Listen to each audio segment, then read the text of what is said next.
Latvijā pirmo reizi kopš 23. janvāra atkal dart Rīga, mūsu galvaspilsēta, un RFS uzņems formāts Eiropas līgas vārds. Formāts, teiksim tā, ar 3 centra aizsargiem ar Dešāriju kreisajā malā. Un zina, kā spēlēt, kā darboties šie futbolisti pie šāras schēmas, pie šāras taktikas. Tagad arī izdodas uzpresingot pārtveru bumbu Panišs piespēlē Ikauniekam sitiens, Jānis Vārti! Jānis Ikaunieks 1-0 trešajā minūtē, 2-0 pārsvars 2 spēļu summā. RFS ļoti ātri iesāk un ļoti patīkami iesāk mums visiem. Jānis Ikaunieks trāpa tuvajā stūrī, atkal viņš uguņā Eirokausās. Un aiz mugurē paceļ roku galvenais tiesnesis augšā, un tas nozīmē, ka rezultāts 0-0. Lūk, mums parāda tālajā galā. Pieslēdz Savaļnieks labajā flangā saņem bumbu. Iespēja centrējumam, Sodlaukā piespēle ir un šeit neizsniedzis bumbai ne Lemaičs, ne arī Dāvis Ikaunieks, kurš bija, bet savācot Dešāriju pret Turu. 1-1 kreisajā flangā, vairākas mārkstības un Dešāriju centrējums vārtu priekšā, iekšā vārtos un Valners pārkāp pret viņa noteikumus Jānis. Labi, ka šāds nogriezas no RFS, kas liek atcerēties par aizsardzību pretniekiem, bet taktiskais 1-1 sitiens un jāpanāk bumbai virs stūglim. Kā tad tā no tāda dziļuma iziet piespēle uz izgājienu 1-1?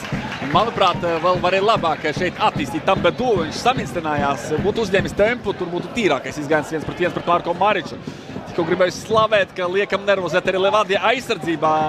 Ģeģu piespēle Zelenkovam, un šoreiz atpakaļ jau centra aizsargam G. Vai izdosies vēl kaut ko šeit izveidot? Izdodas Roberts Savaļnieks soda laukumā. Roberts gar vārtiem sitiens!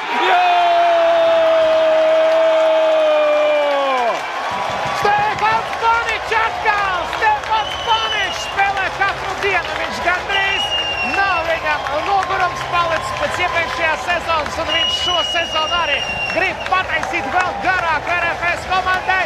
2-0, 2 spēļu summā, Roberts Savaļnieks, Stefans Panišs, un tagad kā cerams, ka neviens rumāns, neviens var neatcels šos priekus LNK sporta parkā līdzjotējā. Daudz vietējos izmanto Talnas Levādija komanda, gan iespējams Eirokausas dēļ gribētu piesaistīt vairāk ārzemnieks, bet tas vienkārši nav iespējams. Tieši no distances, bet tieši pa vidu saglabā bumbu Tambedu Musabā. Tagad arī pēc cilēstiem vārtiem jāsaka, ka Levādija nav tikus pie sitieniem, pie momentiem. Tagad gar vārtiem ar galvu sitiens, smagnējs pret kā labās malas pusargs, un labajā malā aizsardzībai ir diedi, jo šādi pārkārtojas RFS. Tagad iespēja un glābjas RFS un Māriņš glāb viņš šo bumbu aizvēl.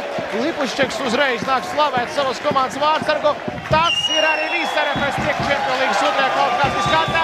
Nākamnedēļ 22. jūlijā 20:00 šeit RFS pret Malni. 1-0 šis skaistais futbola rezultāts summā 2-0.